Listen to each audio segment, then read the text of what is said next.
Nós vivemos uma experiência fortíssima ali na Igreja Central de Angola. Foi muito bom. Mas no meio da semana, o doutor Sampaio, ele é médico, ele é responsável pela saúde ali de todo o Exército, ele é general, então ele é uma pessoa muito, muito querida, ele é um dos anciãos da Igreja Central, e ele que ficou cuidando de mim, porque para entrar na Angola você recebe visto assim, para 2 meses, e tem que ter alguém responsável assumindo tudo por você. Então, visto de trânsito, né? Então, ele nos abraçou, nos ajudou, nos deu um apoio extraordinário. É um homem de fé, de um coração tremendo, alguém incrível. Aprendi muito com ele. Mas, no meio da semana, ele chegou para mim e disse o seguinte: existe um testemunho entre nós de um jovem chamado Gabriel. É mais ou menos assim. Ele falou muito palidamente assim, deu um briefzinho muito superficial do testemunho dele, mas me chamou a atenção. Eu disse: preciso conversar com esse menino. Eu quero conhecer esse rapaz. O senhor me apresenta? Marca um horáriozinho com ele? Esse Marco sim. Vou ligar para ele e marco com ele. Marcou para quinta-feira. Nessa quinta-feira, irmãos, sabe, eu fui pregar para um grupo de empresários lá na Angola, depois tivemos outras coisas. Foi um tumulto que não deu para explicar, mas eu atrasei, eles atrasaram comigo ali, 3 horas do nosso compromisso, e o Gabriel lá na igreja esperando. E eu aflito por causa dele, mas angustiado, porque eu estava pensando que não teria condições, porque eu chegaria no hotel, me arrumaria e sairia correndo, porque eu ia dar uma entrevista ao vivo na TV, num programa ao vivo que eles têm lá para Angola, e eu falaria sobre aconselhamento espiritual, falaria sobre a série de conferências que nós estávamos realizando ali. Então, um momento importante com um veículo de comunicação de massa, para a gente chamar as pessoas. A gente estendeu o convite. Quando eu cheguei, já cheguei pensando assim: eu vou me desculpar com ele e tento ver um outro horário. Mas, ao mesmo tempo, eu não tive coragem de dizer: olha, não vai dar, não tive coragem. Eu grudei nesse menino, abracei ele e disse o seguinte: vamos para o hotel comigo. A minha esposa, eu falei assim: vai se arrumando, eu vou ficar um pouquinho com ele, que eu quero ouvir um pouquinho pelo menos, mais ou menos assim o testemunho dele. Na hora que ele começou a abrir a boca, eu disse: meu Deus do céu, só um minutinho, pause. Só um minutinho. Menino do céu, eu posso te gravar? Porque o que você está dizendo é algo tão impactante, e eu preciso desse testemunho. Eu posso te gravar? Ele ficou assim, assustado, olhando para mim, e disse: pode? Eu disse: então tá bom. Peguei no braço dele, arrastei esse menino lá para cima, entrei com ele no nosso apartamento lá, botei ele sentado no sofá, peguei meu iPhonezinho aqui, segurei o braço aqui e disse: vamos ter que dar um jeito. Fale, me conte o seu testemunho. Você já vai contar e eu já gravando, porque eu preciso ter esse testemunho agora.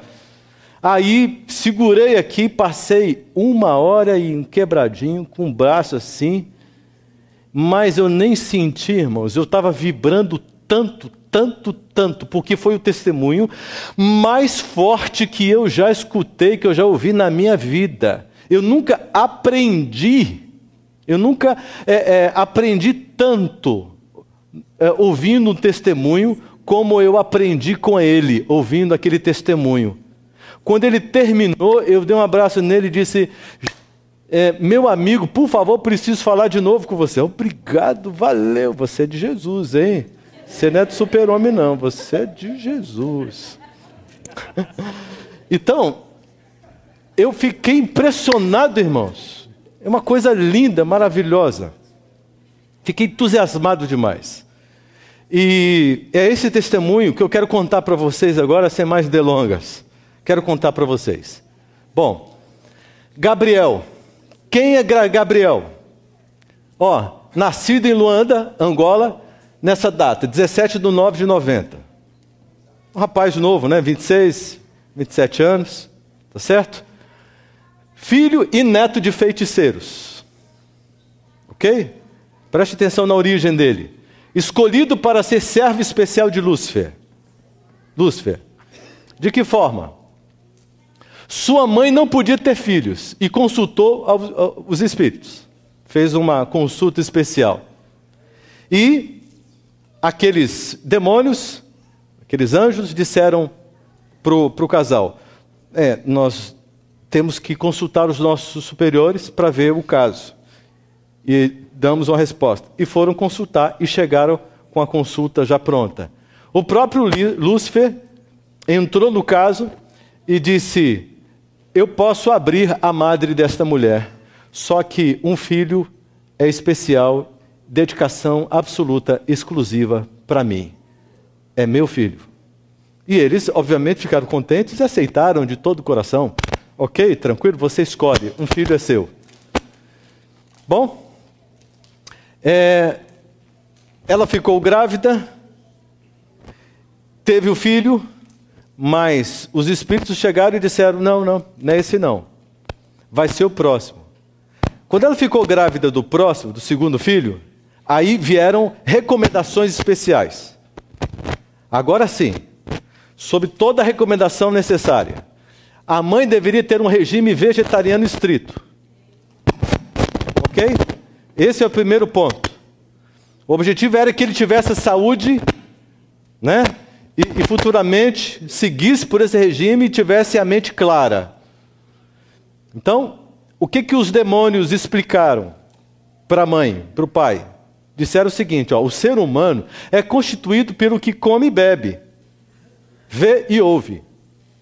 Sendo assim, né, a instrução seria essa: seu líder, o anjo Asbad, que é um assessor de Lúcifer e que é estudioso da mente humana, perscruta a mente humana desses tempos todos, 6.000 anos aí, né? Para conhecer e elaborar sempre estratégias para poder aprisionar, escravizar a vontade e o desejo.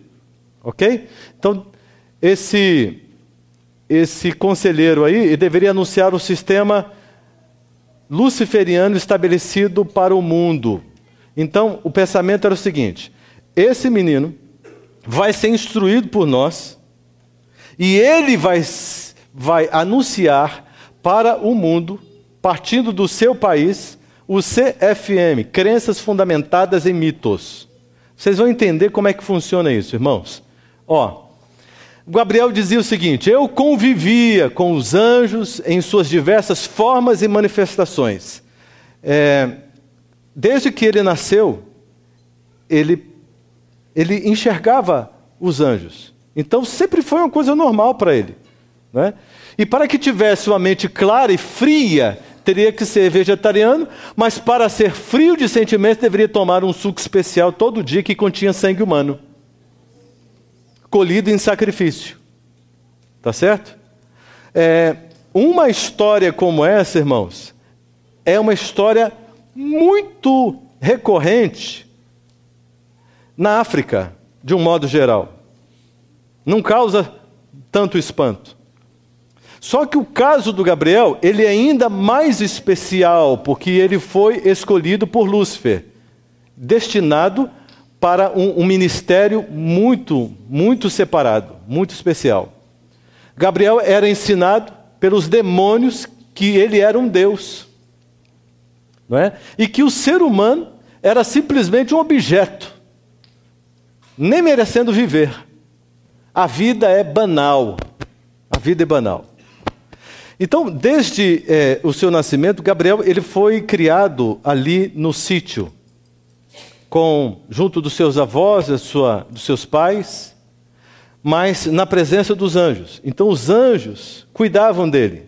Quando todos saíam da casa, ninguém se preocupava, porque os anjos estavam com ele, né, cuidando do menino, porque o menino era muito especial para o seu líder maior. Ele foi criado assim, no sítio. Mas aos 6 anos de idade, ele sai do sítio e vai para a aldeia. Pela primeira vez agora, ele tem contato com movimento, com pessoas, com uma civilização ali, ainda que um lugar muito pequeno. uma região muito, muito restrita. Mas ele se surpreende porque agora ele estava vendo aquilo que os anjos já haviam dito para ele sobre a intensidade do mundo espiritual. Então ele enxergava, especialmente à noite, todo o movimento, todo o tráfego espiritual da correria dos demônios e tal, dos feiticeiros. E ele deveria ser para os feiticeiros, né, ele foi apresentado pelos espíritos como alguém superior a eles. Então, no período noturno, ele poderia contemplar o mundo espiritual, ver feiticeiros em atividades. Ele era um reptiliano. Isso significa, eu nem conhecia essa palavra, isso significa um canal dos espíritos. Então, ele recebia os espíritos falavam por meio dele e dava instruções, então, para os feiticeiros. Então, existe uma certa hierarquia, ok? Então, ele deveria receber um preparo avançado. Ele seria preparado para ser um escritor habilidoso, de muito sucesso. Conhece no Brasil Paulo Coelho? Quem é que não conhece Paulo Coelho no Brasil? Quem? É famoso mesmo, né? Um dos autores mais lidos, não é? Até nós, adventistas, sabemos da existência dele. Então, ele deveria ser um escritor famoso no país dele, mas com um objetivo muito interessante. Ele apresentaria as doutrinas, apresentaria todo o esquema, todo o plano satânico para fazer a cabeça das pessoas, iludir as pessoas. Ele deveria, para isso, ter a mente aberta, inteligência, conhecimento cabal da mente humana, e para que isso fosse possível, ele deveria ser vegetariano estrito, ou seja, absolutamente nada de animal, nada, porque senão prejudicaria, com exceção apenas do sangue humano que ele deveria tomar, misturado num suco, todos os dias da sua existência. Era uma questão de pacto. Segundo ele, para ter a mente fria, uma mente sem remorso, uma mente, sabe, que não tiver, sem nenhuma sensibilidade, principalmente ao sacrificar uma criancinha, um bebê, e ele sacrificou cerca de 47 pessoas. Então, e para ele, nenhum sentimento, um ritual comum, tranquilo, sangue colhido, para servir, né, para compartilhar entre os adoradores, e assim que funcionava. Ele foi treinado pelo anjo Asbad, que é um líder, e seus auxiliares, que têm a função de trabalhar com a mente humana. Então eles estudavam livros. Esses anjos eram os professores. Por gentileza. Os anjos eram os professores. E todos os dias ele tinha aulas. Aulas e mais aulas.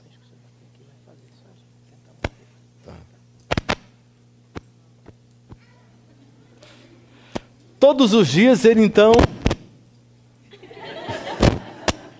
Não tem jeito. Deixa para lá. Hã?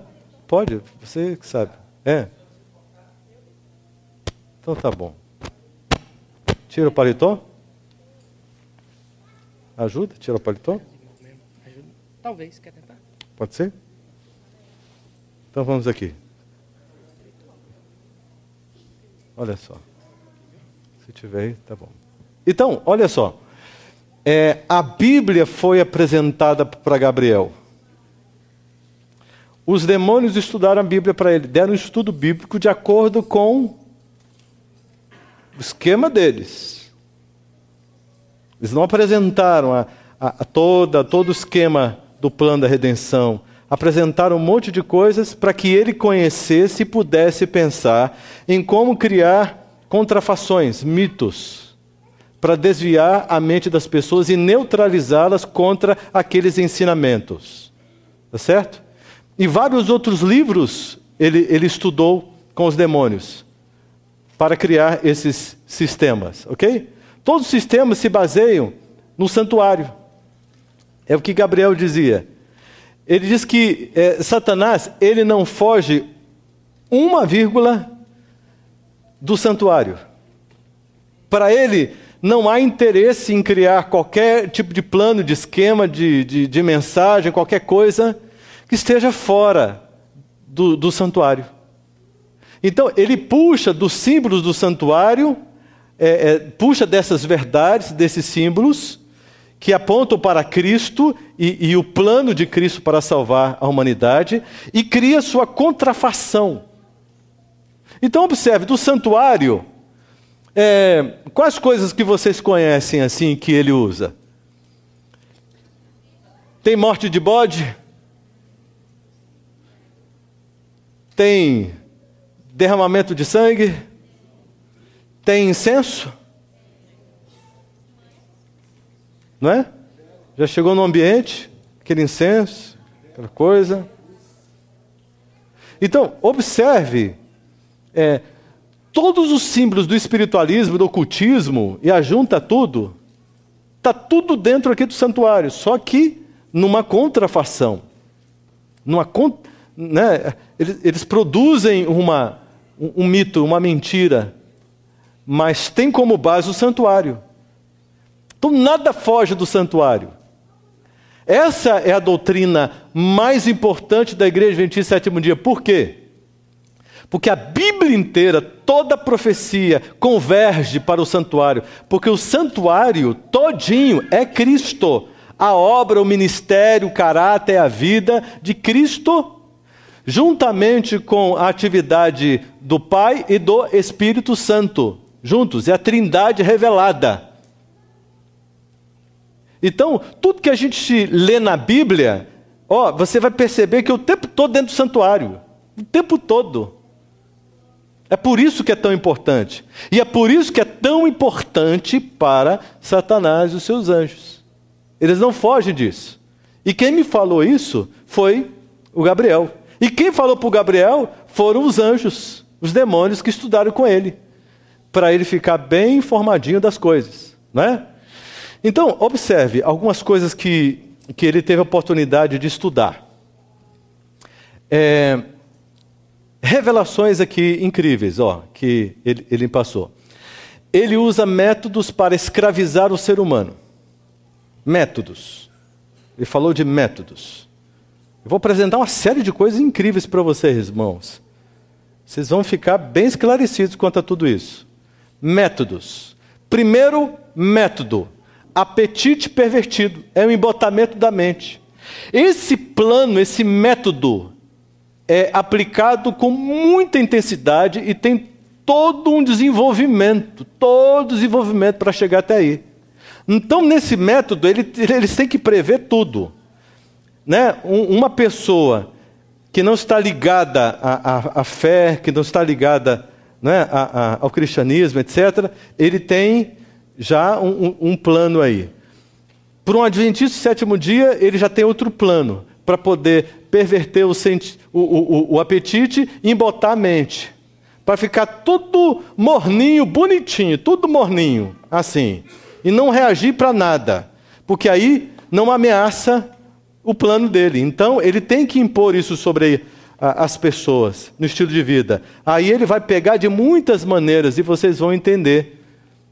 O segundo ponto é esse, a presunção, ênfase no Deus que há em cada, em cada um. Então, os demônios, com toda a cultura, com toda a comunicação de massa, com todos os ensinos, ele vem com tudo, colocando na nossa mente que há um Deus dentro de nós. Mas isso comigo não acontece. Não acontece? E quando diante de uma decisão, que você sabe qual é a vontade de Deus, sabe que Deus revelou isso, mas você faz diferente. Por que você faz diferente? Porque eu gosto. Eu gosto. Então quem que está mandando na sua vida? É Deus ou é o seu coração? Meu coração. Então quem é o Deus da sua vida? Eu. Olha que tragédia.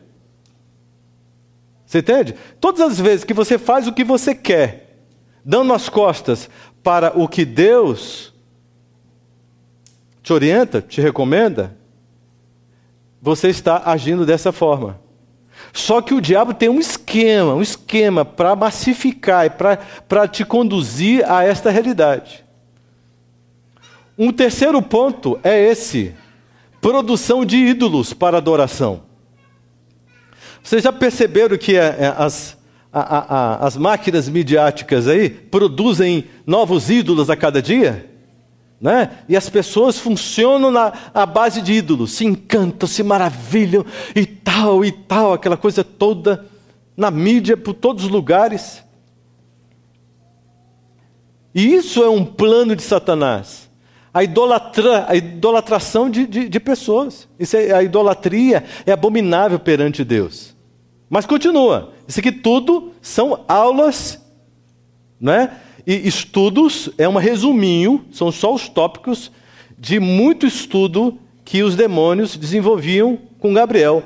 Afinal de contas, eles estão preparando Gabriel para ser um grande anunciador de todo o plano de Satanás para as pessoas. Então, veja só, agora os meios. Vimos os métodos, agora os meios. Os meios para escravizar.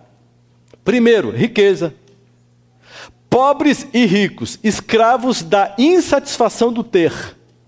Você já viu uma pessoa insatisfeita, constantemente insatisfeita? Ela quer ter, ela quer possuir. Se eu não comprar isso, se eu não possuir, se eu não vou ser feliz, eu preciso disso, eu preciso disso, preciso disso. Eu tenho que comprar isso, eu tenho que comprar aquilo outro, eu preciso obter aquilo outro, eu preciso chegar aqui, eu preciso construir isso. E cada um tem uma desculpa para poder aplacar a consciência.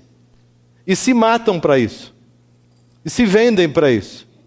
Então, essa insatisfação do ter deixa as pessoas amargas, insatisfeitas, infelizes, complexadas. Criam uma concorrência na igreja. Ah, porque o Fábio tem uma condição social maior do que a minha, ele ganha mais dinheiro. Por que eu não ganho? Eu faço tanta coisa para Deus, o Fábio nem faz nada para Deus. Que história é essa, Senhor? E eu fico tão chateado, aí começa. Mas ele também, nessa coisa toda não. Ele deve ganhar dinheiro aí, ele deve fazer alguma coisa errada aí. E não sei o quê. Começa esse espírito. Porque abrir o coração para o espírito de Satanás, a coisa começa, você perde o controle, porque você fica entregue. Você entrega os seus sentidos para Satanás. Então essa insatisfação do ter, desesperado, preciso ganhar, preciso trabalhar, preciso fazer, essa correria e tal, não tem nem descanso para o corpo e tal. Destrói o templo do Espírito Santo. Não consegue nem uma migalhinha de tempo para oferecer para Deus, nem isso. Só sobra o sábado para aplacar a consciência, vir para a igreja e diz que guardou o sábado, diz que sou adventista e está tudo certo. Está vendo como é grave? Isso aí, irmãos, eu não estou apontando uma situação daqui não, eu estou falando geral. Estou falando assim que ocorre de forma geral. É um dilema do mundo hoje, porque tem um esquema que enxerga isso e trabalha para que aconteça dessa forma. A moda é um modelo imposto que afeta a imagem de Deus. Você entende, irmãos? Então, quando você entra numa loja para você comprar uma roupinha, você tem que ver se tem coisa para homem. O que está ficando difícil é achar os negócios que seja para homem mesmo. Umas coisas diferentes, um negócio esquisito, irmãos. E você vê que um negócio não... Há um modelo aí que afeta a imagem de Deus. Nós precisamos prestar atenção. De como nós nos vestimos, de como nós nos portamos. Então, há uma onda, alucinada mesmo, empurrando a humanidade para que perca cada vez mais a semelhança com Deus, não é? Então, terceiro ponto, a diversão. Mais tempo com as coisas e menos tempo com Deus. Secularização. E tem uma geração sendo preparada. Então, desde pequenininho, a criança já tem acesso a equipamentos que vão grudar na cabeça e fazer com que essa criança seja escravizada dos seus sentidos por isso, e a coisa vai crescendo, e quando você abre os olhos, você já não dá conta mais de resolver o problema. Você vê que o seu filho está completamente nas mãos de Satanás. O esquema é forte e funciona. E quem é bobinho fica olhando para ver o que vai dar, vai morrer de susto depois. Você entende? Tem um esquema forte, muito forte. Em todas as áreas do saber, das ciências humanas, existe um representante de Lúcifer. Em todas as áreas. Ele disse, prêmio Nobel e tal, ele falou um monte de coisa. Estou dando um resumo, senão a gente vai muito longe. Em todas as áreas do saber, tem um representante que foi instruído pelos demônios, que foi conduzido e domina a área. Existem alguns objetivos.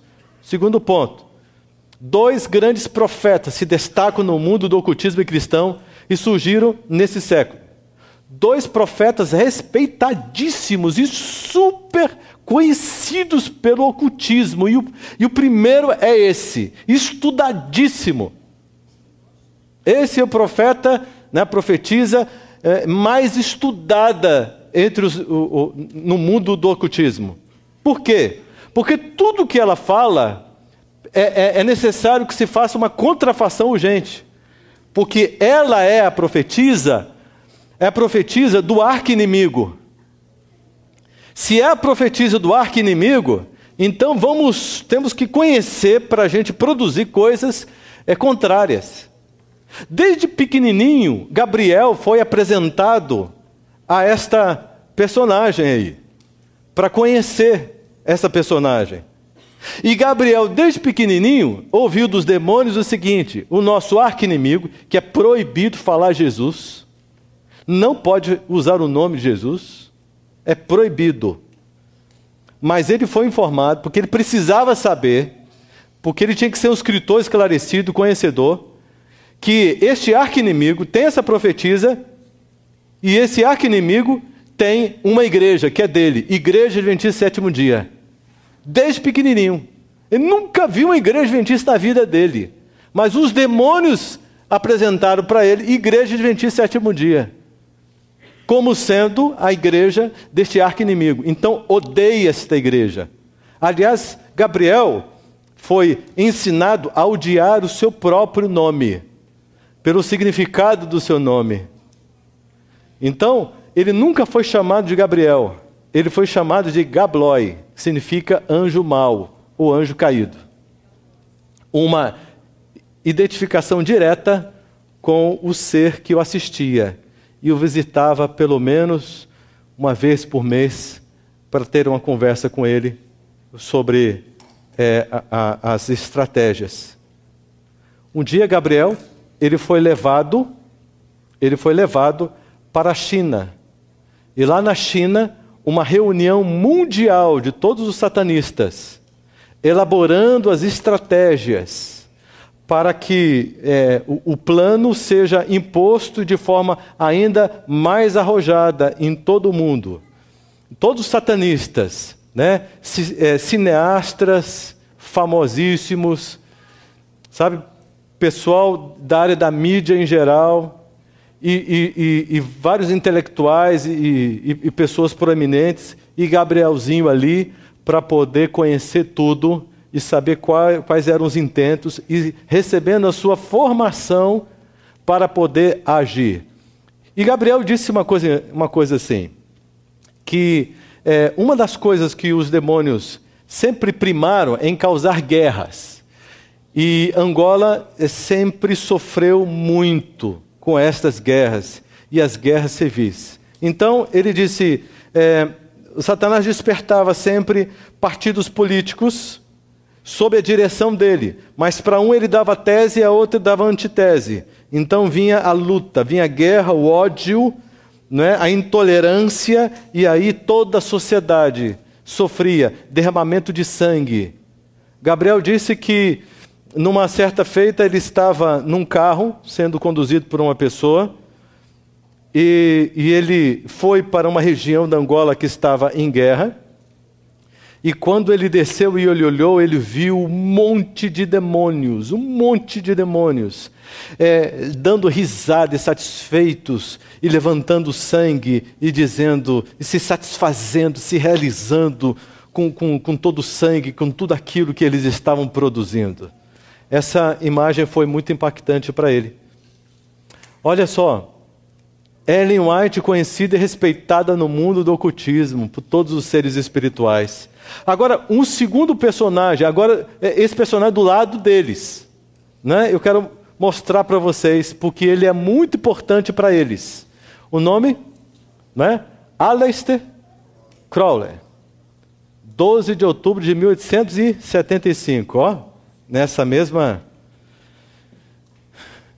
Ocultista britânico, conhecido hoje em dia por seus escritos sobre magia, especialmente o livro da lei. Olha, ele trabalhou firmemente na contrafação. Você se lembra que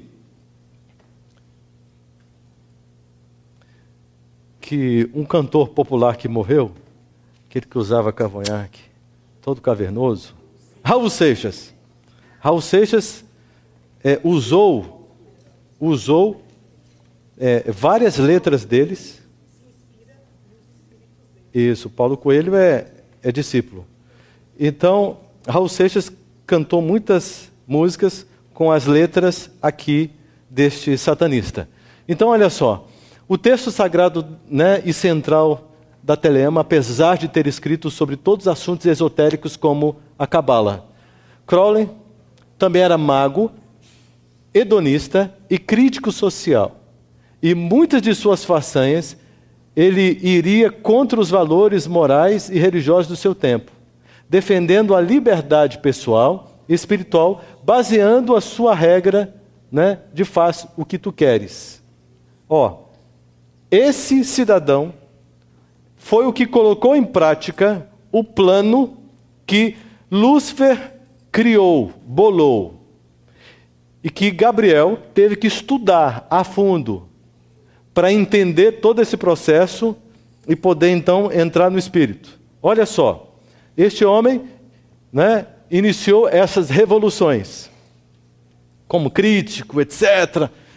Uma grande influência industrial, tecnológica, social, inversão de valores, a mídia usada para compartilhar as doutrinas luciferianas, a sexual, 2 alvos. Primeiro, o sexo livre, né? Paz e amor, né? Maconha, não sei o quê, papapá, aquela coisa toda, e sexo, rock and roll, etc, etc.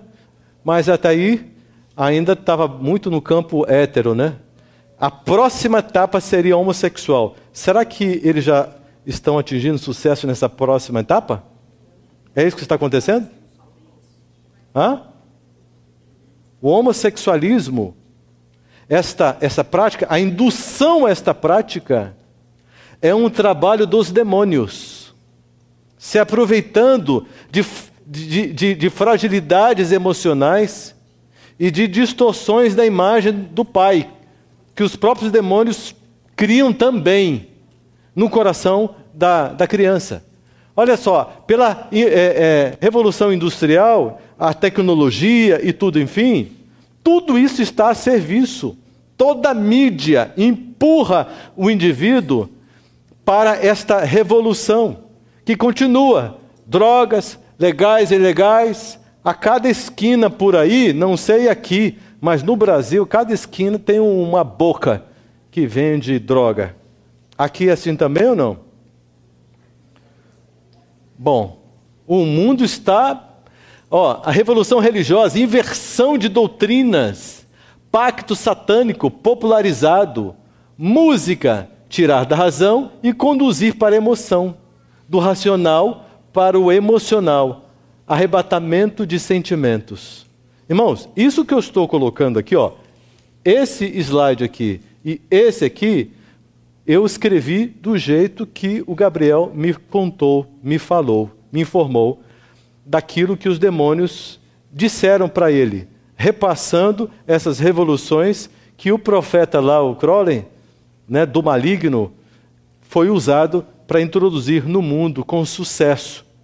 E o sucesso, ainda hoje, nós podemos observar facilmente. Não é? Uma perguntinha. Olha só, será que isso aqui influenciou em alguma coisa no mundo cristão, na nossa igreja? Será que isso aqui também está influenciando? Será que essa revolução aqui também está influenciando? Será que essa revolução, essa e essa aqui também está influenciando alguma coisa? Ou nós estamos completamente livres? Respirando ares puros? Ou será que nós precisamos prestar atenção? Atividades satânicas, né? Olha as categorias. A trindade aqui, dos anjos maus. Primeiro, espíritos. Desculpa, foi um erro ali. Espíritos amigos. São aqueles que personificam. Sabe, ele aparece com uma voz, com um jeito, com a roupinha, com o cheiro, dizendo coisas que só você e ele sabia. Aquela pessoa que está aparecendo. E a pessoa acredita. Então são espíritos. Eu estava fazendo um funeral e uma mulher passando aqui, passando lá, passando, não sossegava. Depois eu fui perguntar o que aquela mulher estava falando. Ela estava dizendo, confortando a família. Não se preocupe, daqui a pouco nós vamos lá no centro e aí ele vai aparecer, nós vamos invocar, ele vai aparecer, vamos chamar, ele vai aparecer e aí vocês vão ver que ele está bem. Vamos conversar com ele. Não se preocupa, não chora não. São esses espíritos amigos aqui. É a nomenclatura que eles classificam. Tá certo? Para enganar. Vocês já leram aqui aquele livro, A Verdade sobre os Anjos, de Ellen White? Se você ler esse livro, anota esse nome para você ler depois. Se você ler esse livro, você vai ver realmente como reagir diante dessas manifestações. Anjos de guerra. Eles criam guerras entre famílias, amigos, sociedade, nações. São esses anjos de guerra. Eles atuam até no nível da igreja. Sabe quando uma família briga com a outra? Um irmão briga com a outra? Uma irmã briga com a outra? O que uma diz? Eu não vou pedir desculpa. Ela errou, ela vai ter que me pedir desculpa. Foi ela que errou? Estou em paz perante Deus. Aí a outra diz, quem errou foi ela. Se ela quiser, ela que venha pedir desculpa. Porque eu tenho certeza absoluta que eu estou bem, eu fui muito ofendida e eu sou até uma boa pessoa. Porque se fosse outra, eu tinha virado a mão na venta dela. Você vê a expressão fisionômica das pessoas, a atitude delas, como elas se projetam, como elas lidam com a situação. Elas são impregnadas, elas abriram o coração para esses espíritos, para sugestões desses espíritos, irmãos. É uma coisa muito fora, muito longe daquilo que Cristo apresenta. Olha só, opressores. Duas classes, os que trabalham em laboratórios e os encarcerados. Criam epidemias e fazem amalgamação da natureza. Não é? Esses que estão encarcerados, você encontra uma referência, Apocalipse 7. Deus dizendo, segura os 4 cantos da terra. Uma referência aos 4 pontos cardeais. Para que não destruam, até que sejam selados os servos de Deus. Até que o selo seja colocado.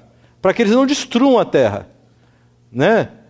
Segura os ventos aí. É uma ordem de Deus. Porque são seres terríveis. Terríveis.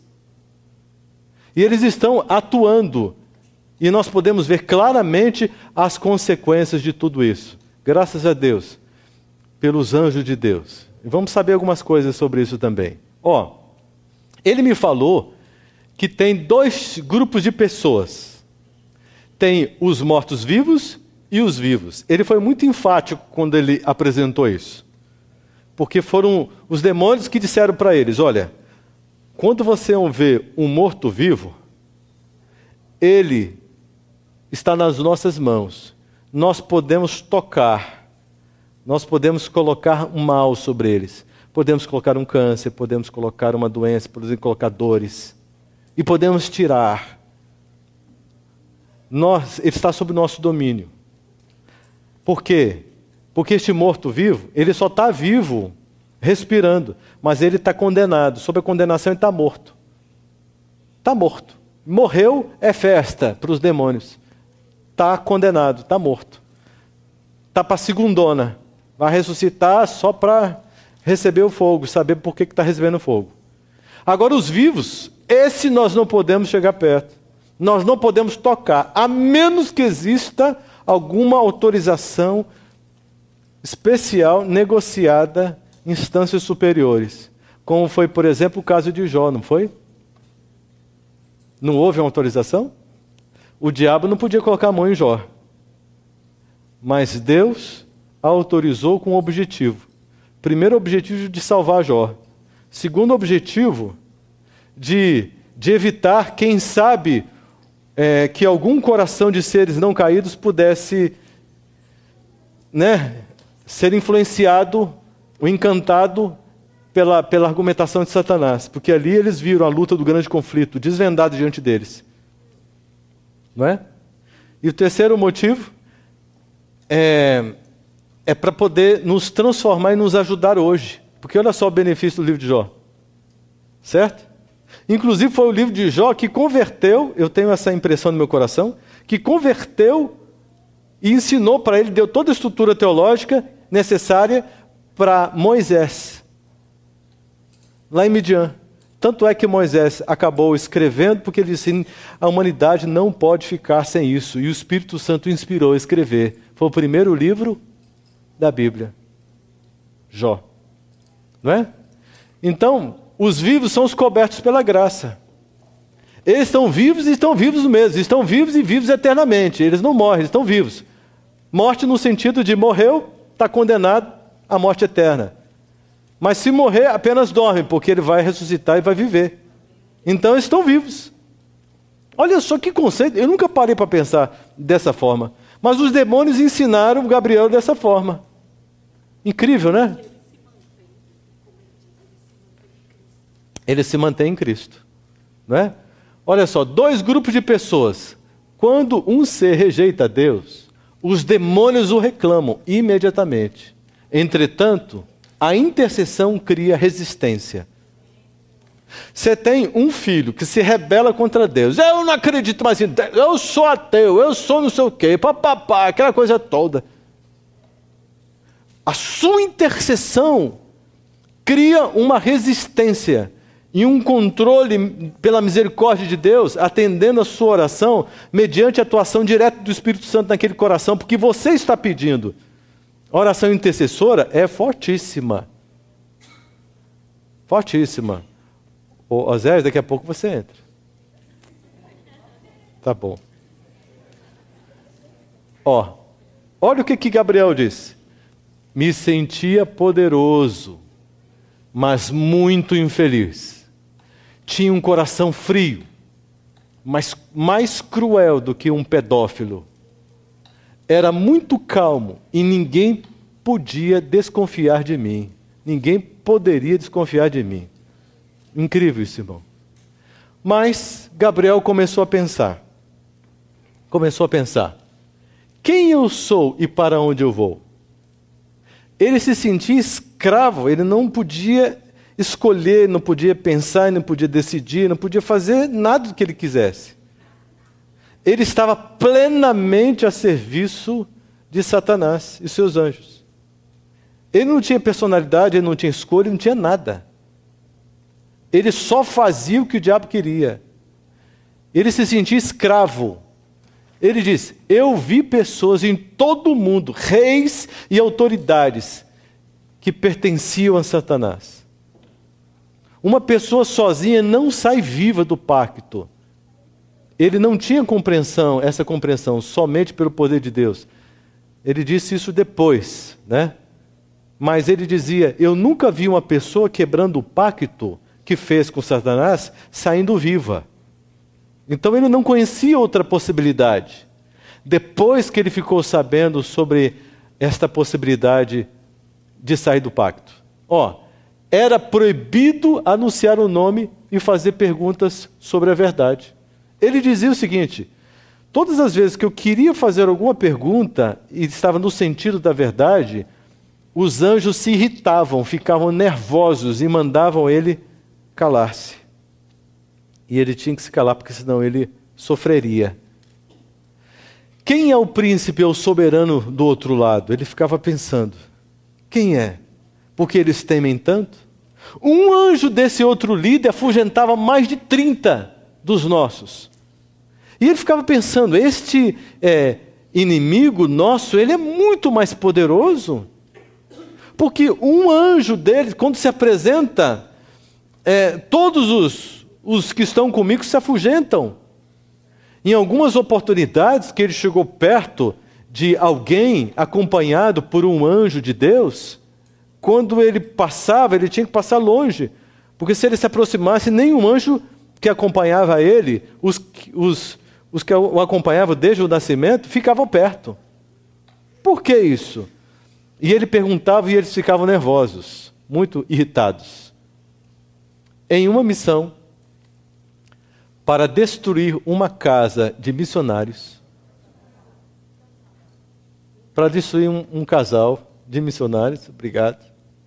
Gabriel vê a casa iluminada e um ser brilhante em cima. Ele foi chamado para fazer um trabalho contra uma família, uma casa ali de uma família missionária. Quando ele se aproximou com a sua turma, com os seus anjos, ele ficou impactado, porque ele viu uma luz tão forte, que ele nunca tinha visto. Aquilo não era luz elétrica, era muito forte. E aí ele percebeu que em cima um ser brilhante, gigantesco, estava protegendo aquela casa. Aí ele perguntou: quem é aquele? E os demônios disseram: nosso principal inimigo, vamos embora, vamos embora, vamos embora. E eles foram embora, porque os demônios não deixaram ele ficar ali. E aí os demônios deram instrução para ele: ó, você vai começar a entrar em contato com adventistas. É uma ordem. Só que tem duas categorias. Uma, adventista no sétimo dia. A outra, adventista do sétimo dia. Então, nós é que vamos falar para você. Quando for um adventista do sétimo dia, está proibido falar com ele. Passe longe. Quando for um adventista no sétimo dia, aproxime-se, influencie, ofereça aquilo que nós vamos te recomendar, envolva-o e ensina esse adventista no sétimo dia, para que ele possa, na sua comunidade, influenciar, a fim de destabilizar a igreja do nosso inimigo. O que vocês acham disso, irmãos? Incrível, não é? Incrível. A partir do próximo slide, eu vou mostrar para vocês uma coisa tão linda, irmãos. Tão linda. A partir do próximo slide, vocês vão ver só o poder de Deus. Cristo, Cristo, Cristo, Cristo, Cristo. Eu não estou aqui para falar do diabo. Alguém está me entendendo mal, por gentileza? Eu não estou aqui para falar do diabo. Nem para que para que ninguém tenha medo dele. Porque não há motivos. Se verdadeiramente estamos em Cristo. Glórias a Deus. Amém. Amém. Para quem chegou agora, ou depois que eu apresentei o personagem aqui que nós estamos contando o testemunho, então eu vou te falar. Gabriel, ele filho de feiticeiros, né? Neto de feiticeiros, ele foi escolhido por Lúcifer para ser um escritor de sucesso, aonde ele divulgaria todos os intentos, né, do seu reino, do seu Senhor. E ele então teve que passar por um treinamento que os anjos maus deram para ele. Então, nós estamos descrevendo, já contamos aqui os detalhes de vários aspectos que ele teve que estudar. Vimos estratégias, revoluções que Satanás elaborou para aprisionar a humanidade e conduzi-la ao mal e ao pecado. Finalmente, estamos num momento em que Gabriel, ele começa a pensar: mas por que nem o nome deste inimigo nosso eu posso falar? Mas esse inimigo é muito mais forte do que Lúcifer. Um anjo dele, quando ele se apresenta, 20, 30 dos que estão comigo, eles saem, eles fogem.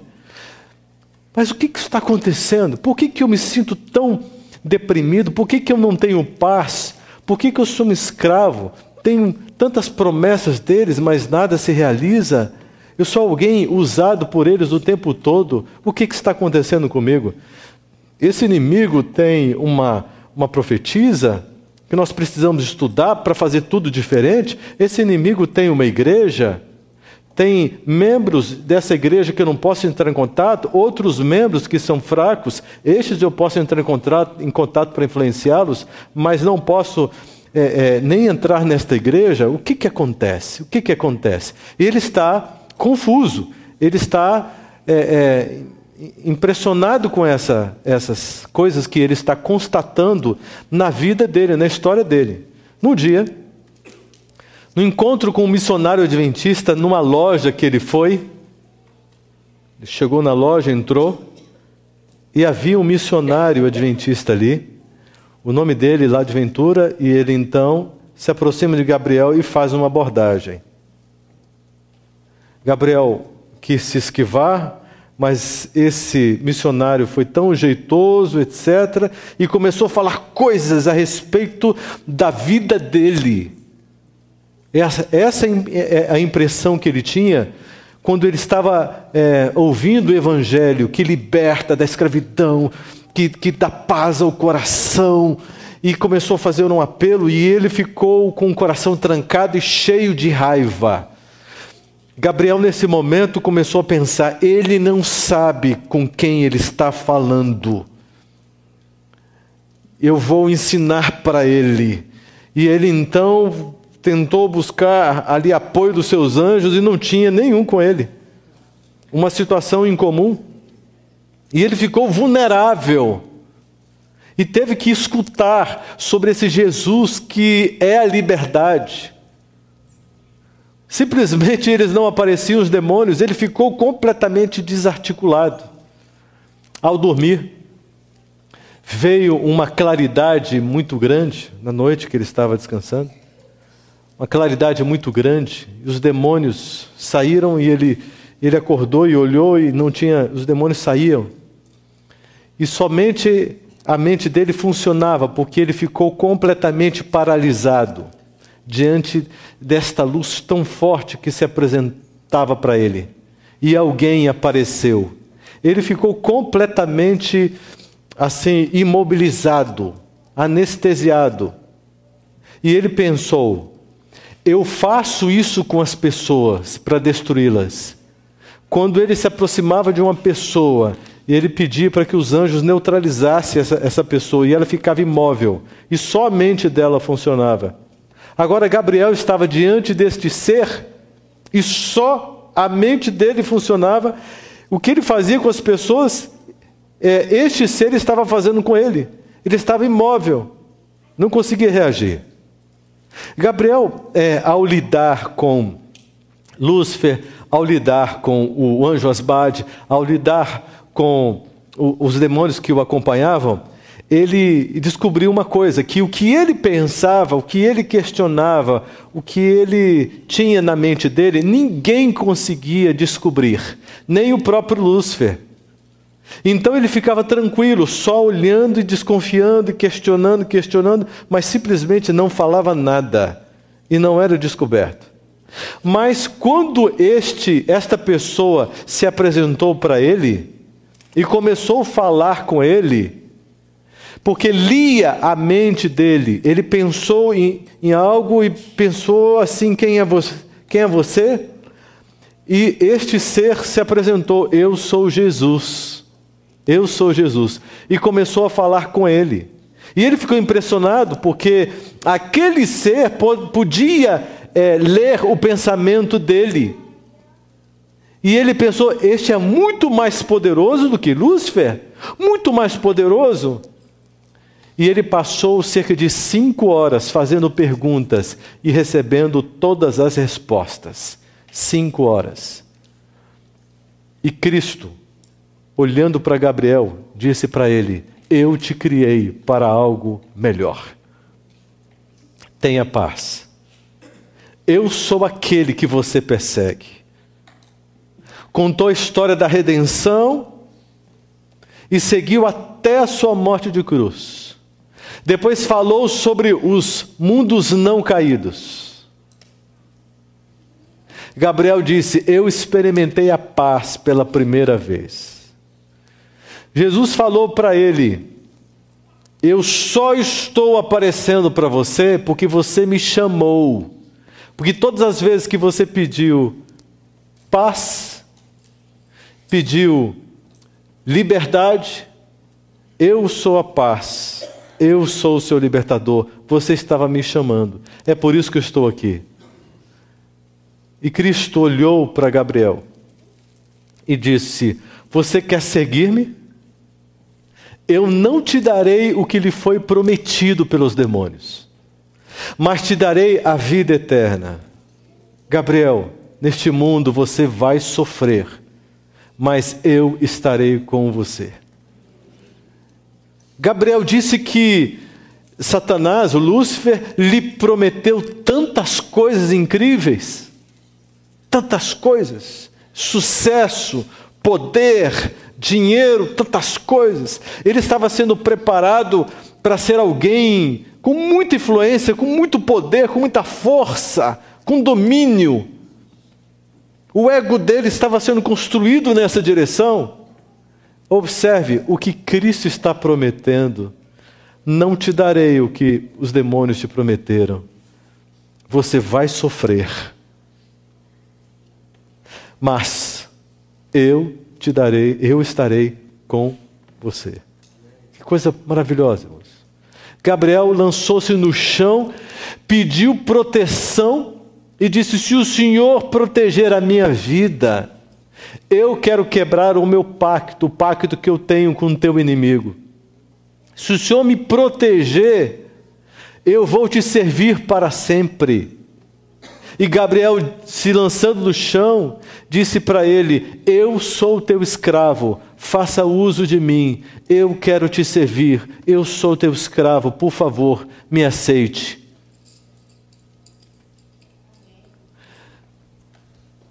Ele disse: quero fazer parte de sua igreja, meu Senhor.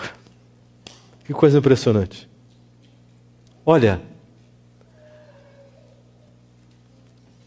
Cristo disse o seguinte: você vai ler esses livros. Quando você terminar de ler, que você ensinou para ele onde ele conseguir esses livros, da profetisa dele, Ellen White. Assim que ele terminasse de ler esses livros, ele deveria procurar uma igreja adventista e pedir para ser batizado. Patriarcas e profetas, profetas e reis, desejar todas as nações, parábolas de Jesus, Atos dos Apóstolos, o grande conflito, e tudo isso com a Bíblia ao mesmo tempo. E ele entrou nesse estudo, conseguiu esses livros e entrou nesse estudo. Acontece que no dia seguinte, Asbade apresentou-se para Gabriel e disse: você nos traiu, você nos enganou, você está dando as costas para nós. Por que você fez isso? Volte, volte. E ele disse: não tenho parte com vocês mais. Sou de Jesus. Tenho pacto com Jesus agora. Está quebrado o pacto com vocês. Sou de Jesus. Ele me protege e me ajuda. E saia daqui no nome de Jesus. Asbade imediatamente saiu. Irmãos, vocês estão observando a força de Deus? O poder de Deus?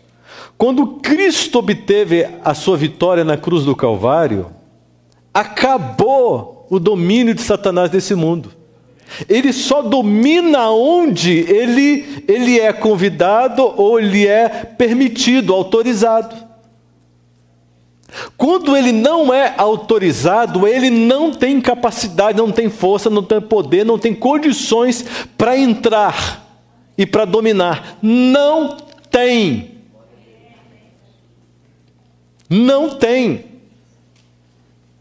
Então, nós não temos motivo para temer o maligno, a menos que estejamos afastados de Deus. Porque sem Deus, nós somos vulneráveis e somos muito mais fracos do que principados e potestades do maligno. Está compreendendo, irmãos?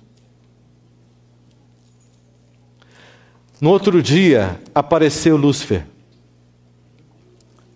Lúcifer apareceu para ele e disse: meu amigo, por que você está fazendo isso comigo? Eu tenho tantos planos para você. Tenho te dado poder, autoridade, te fiz promessas, estou cumprindo as minhas promessas. Você tem uma chance, volte. Naquele momento, Gabriel pensou. Ele pensou: Lúcifer não é amigo de ninguém, nem dos seus líderes mais chegados que o servem. Ele tem qualquer tipo de amizade. Ele é mau e essencialmente cruel. Ele não tem amizade com ninguém, relacionamento com ninguém. Ele só manda desesperadamente para que todos sigam o seu comando. E mesmo assim, o reino dele não é tão unido quanto parece ser. E agora ele está aqui me chamando de amigo e me fazendo uma proposta aparentemente carinhosa. Gabriel pensou: não existe nada mais que venha dele que me convença, porque eu o conheço. Ele não me engana, ele não me ilude mais. Eu sei quem ele é, porque eu experimentei a minha vida toda o seu caráter. E naquele momento ele disse: eu pertenço a Cristo Jesus. E o pacto que eu tive com você está quebrado pelo poder de Cristo Jesus na cruz do Calvário. Eu pertenço a Jesus. Suma, saia da minha vida e não volte nunca mais, no nome de Jesus. Satanás então olhou, virou as costas e disse: tudo bem, mas você morrerá. E sumiu. O próprio Lúcifer não pode suportar a presença de alguém que se entrega para Jesus Cristo e o serve. Nem Lúcifer, o mais poderoso dos demônios, consegue suportar e resistir e minar o poder de Cristo Jesus. Cristo Jesus é poderoso. Cristo Jesus ele é o vencedor nessa batalha. Ele é o grande Miguel que se levanta para socorrer os seus filhos. Na mesma proporção que Gabriel teve de oportunidade com Satanás, na sua ignorância, o Senhor Jesus o trabalhou para lhe dar o mesmo crédito do que o débito que o diabo gerou na vida dele. Olha só, novamente a relação. Manifestações sobrenaturais, um crédito sobrenatural. Salvação, vida eterna. Irmãos, olha só, esta é a frase forte que eu quero que você saia daqui pensando em seu coração. O que Cristo Jesus disse para Gabriel: eu te criei para algo melhor. Querido, pense. Deus te criou para algo melhor. O que você tem vivido? Como você tem vivido? Quais são os seus valores? Quais são as suas prioridades? Você está construindo o quê? Está em busca de quê? Quais são os seus objetivos? Aonde você quer chegar? Qual é a construção que você está fazendo? Você está planejando o que para a sua vida? O quê? O quê? O quê? Correndo atrás do vento? Cristo Jesus se apresenta hoje, aqui para você. Assim como se apresentou para Gabriel, claro que para nós de forma espiritual, aqui diante do nosso coração, para lhe dizer: eu te criei para algo melhor. Eu não criei você para ser uma pessoa comum. Esqueça, vidinha comum, como qualquer pessoa que nasce e morre nesse mundo. Eu não te criei para uma vida comum, para ser uma pessoa comum, como qualquer outra. Eu te criei para algo melhor. Pense nisso.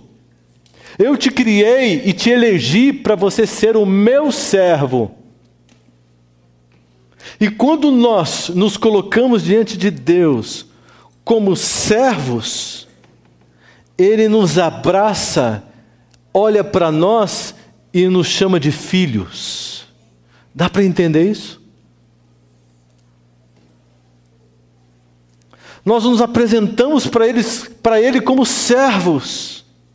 E Ele olha para nós e diz assim: eu não chamo mais você de servo, eu chamo você de amigo. De amigo.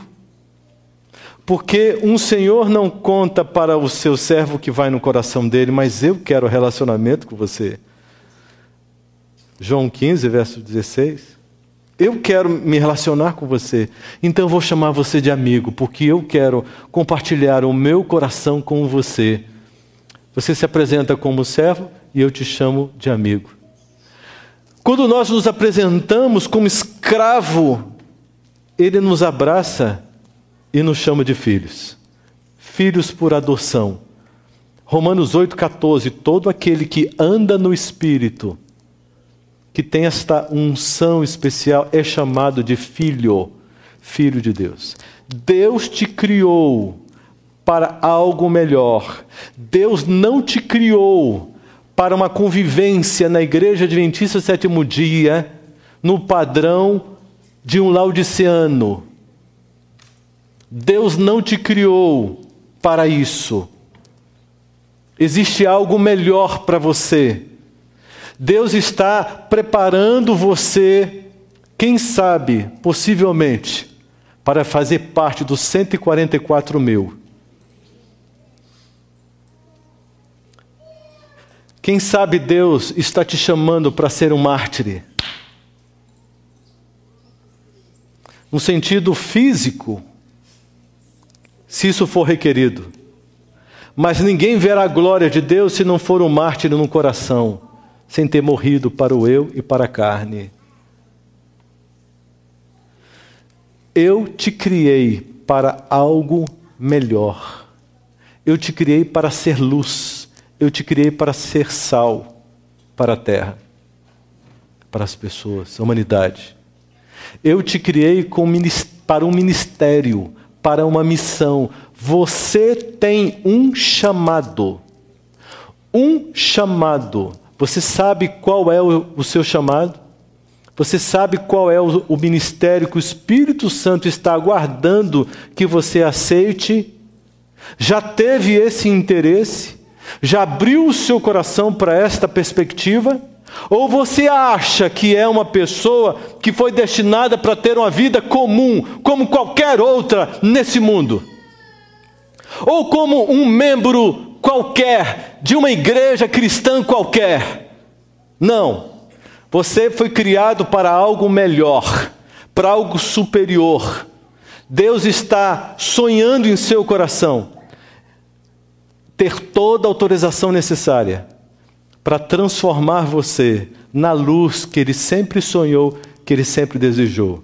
Nós temos um Deus forte, poderoso, magnífico, vitorioso, que não se conforma com o que você acha que deve ser. E se você autorizar e permitir, Ele tornará você no sonho que Ele tem, de mais um ministro, um sacerdócio de todos os crentes. Porque todo aquele que nasce no reino de Deus, nasce como um missionário, sacerdote, ministro, sai para vencer. Eu te criei para algo melhor. O Osés vai cantar uma música para nós. Para você pensar, para você refletir. É um chamado. Deus quer falar com você. Deus quer se comunicar com você. Deus quer que você tenha um estilo de vida diferente. Deus tem uma perspectiva diferenciada para você. Deus quer fazer revelações especiais para você. O Espírito Santo quer se apresentar para você.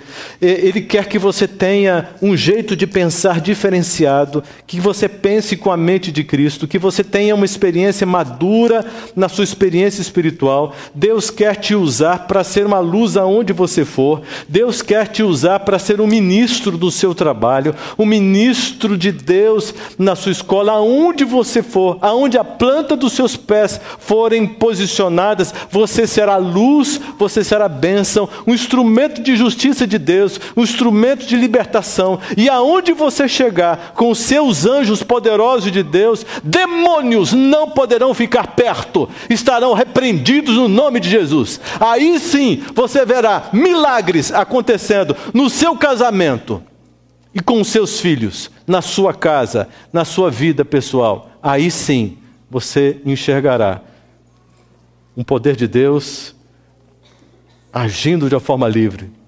Ouça a voz de Deus. E quero terminar vendo você aqui na frente.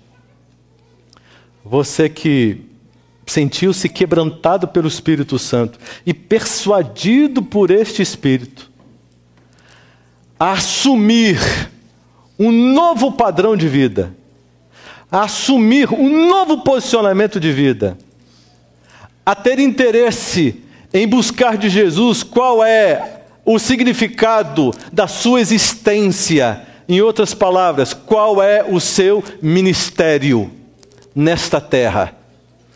Qual é a sua verdadeira missão e prioridade? Você que quer fazer esse pacto, ou a renovação deste pacto com Cristo Jesus, para que o mundo espiritual fique sabendo de que lado você está e de qual é a sua posição definitiva.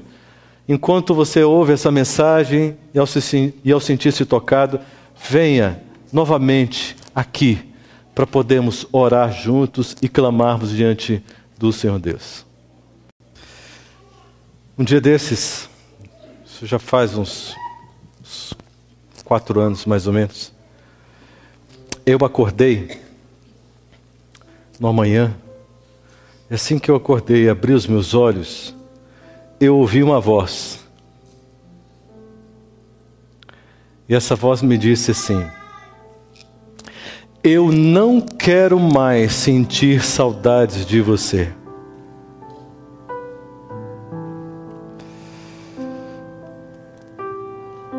Correndo para cá e para lá, pregando o evangelho, dando estudos para as pessoas, cuidando da igreja, me envolvendo na atividade religiosa, etc. Sabe?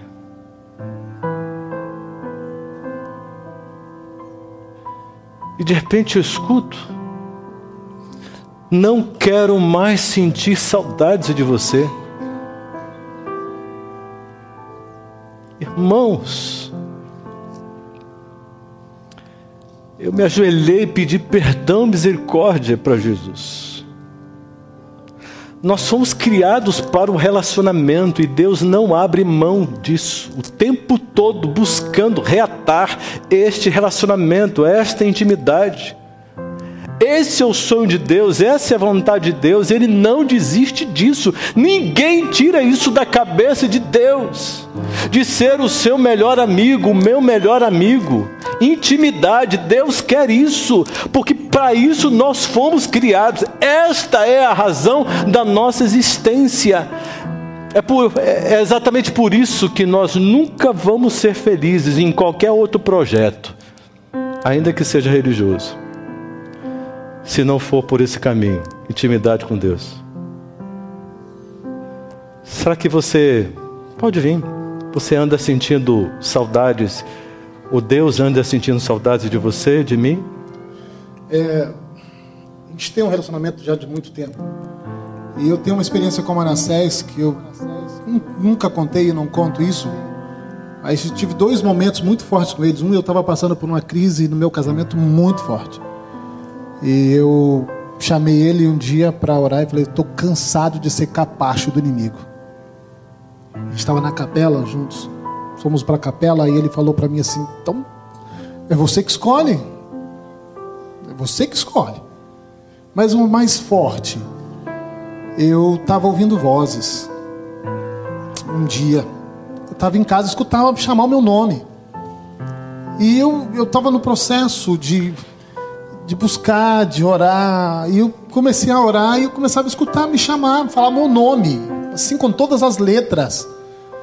E eu comecei a ficar com medo. E eu falei: Manassés, tem um negócio estranho acontecendo comigo. Estou escutando vozes. Escutando vozes lá em casa, eu estou sozinho lá, estou escutando me chamar, eu estou com medo. O negócio está ruim. Ele falou assim: então ora. Cada vez que você escutar, sentir, ora. Eu falei: vai passar? Ele falou assim: ora. E eu fui orar. E aí a gente se encontrou, e aí? Eu falei assim: rapaz, piorou. Quanto mais falava, mais eu orava, mais chamava. Ele falou assim: eu vou te contar uma coisa. Sabe o que é? O Espírito Santo está com saudade de você. E cada vez que você escuta é porque está te chamando. Vem falar comigo, estou com saudade de você. Porque a intenção é que você nunca saia, que ele não tem que ficar te chamando. A intenção é que você esteja do lado dele o tempo todo.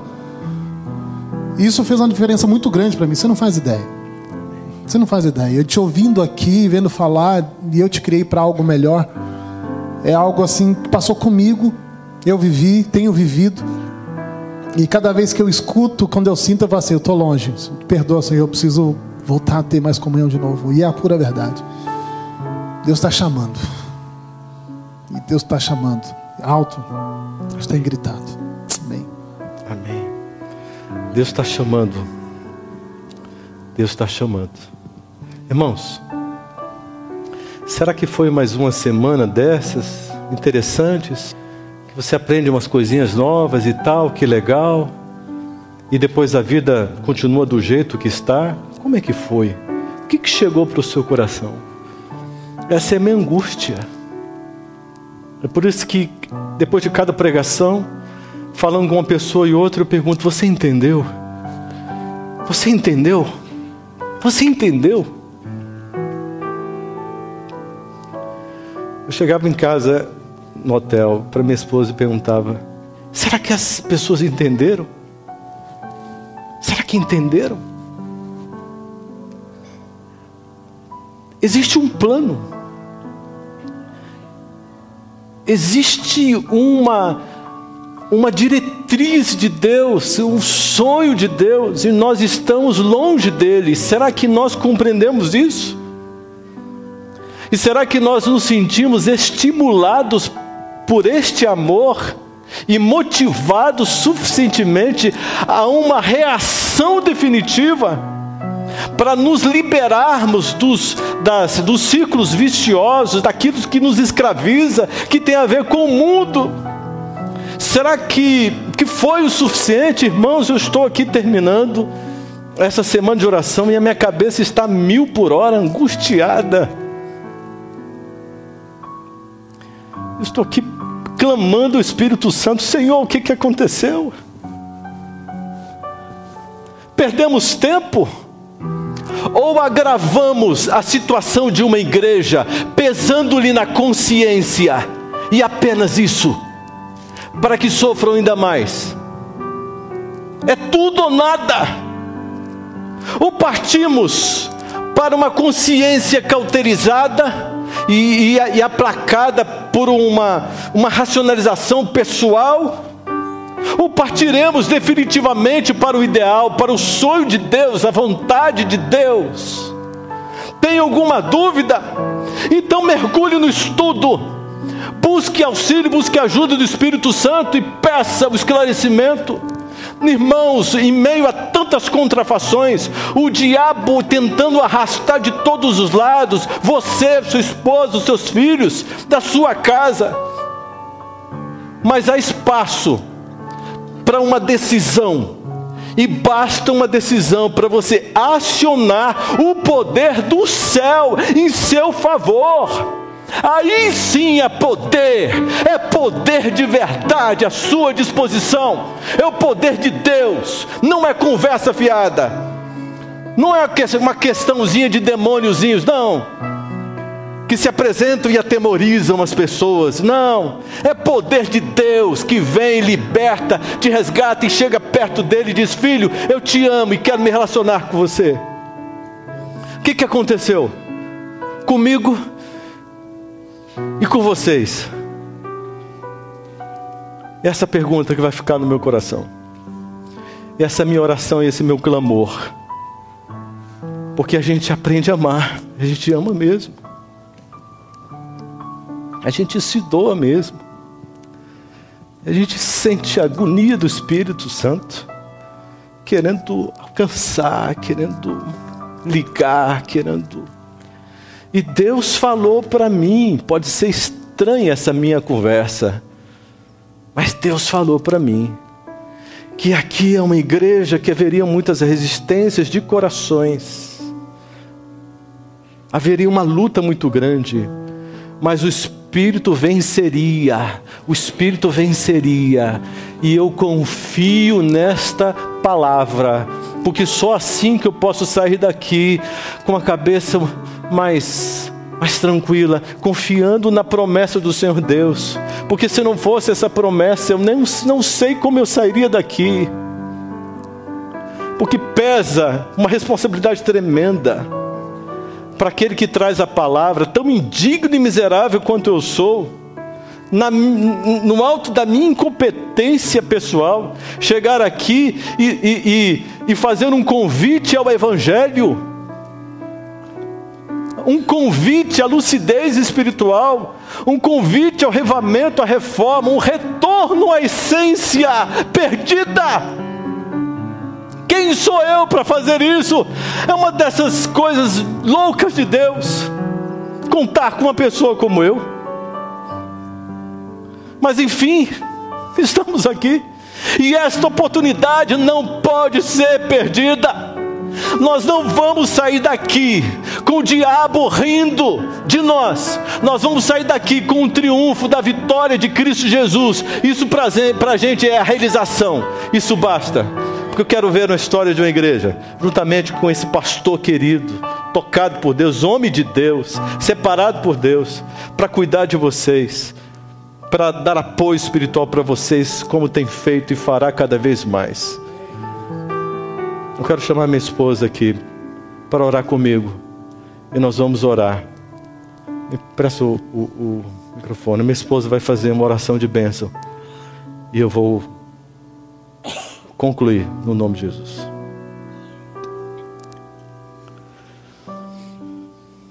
Vamos orar. Pai, eu faço as minhas palavras as mesmas do meu esposo para essa igreja. Falta palavra, Senhor.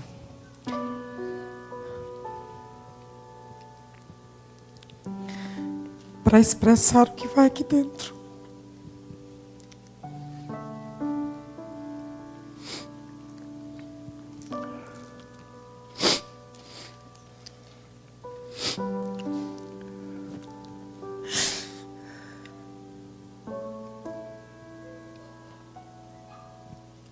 Obrigada, Pai.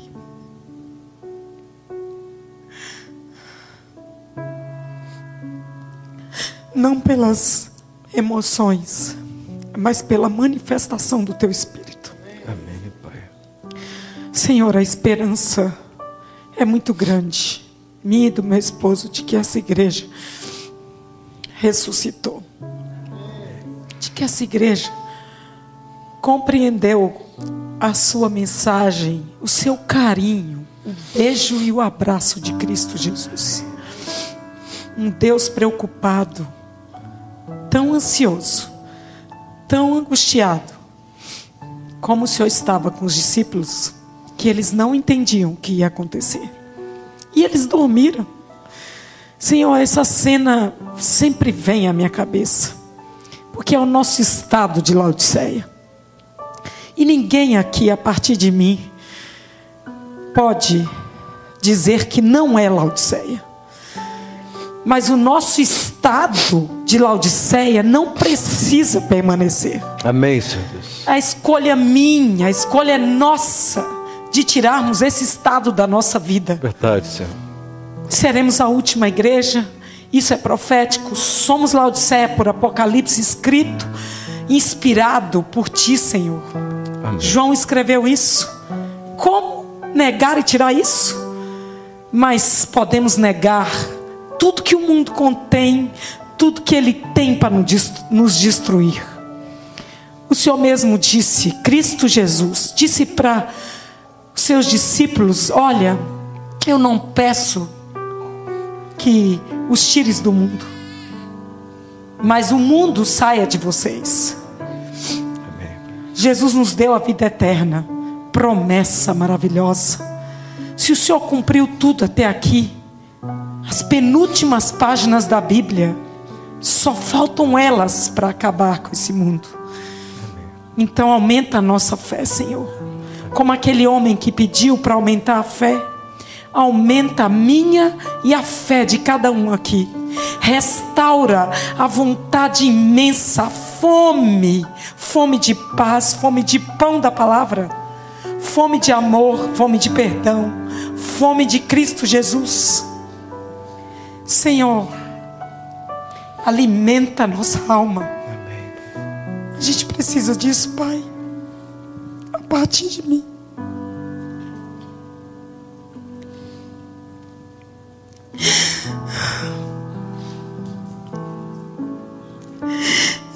Amém. Ó Deus, misericordioso, longânimo,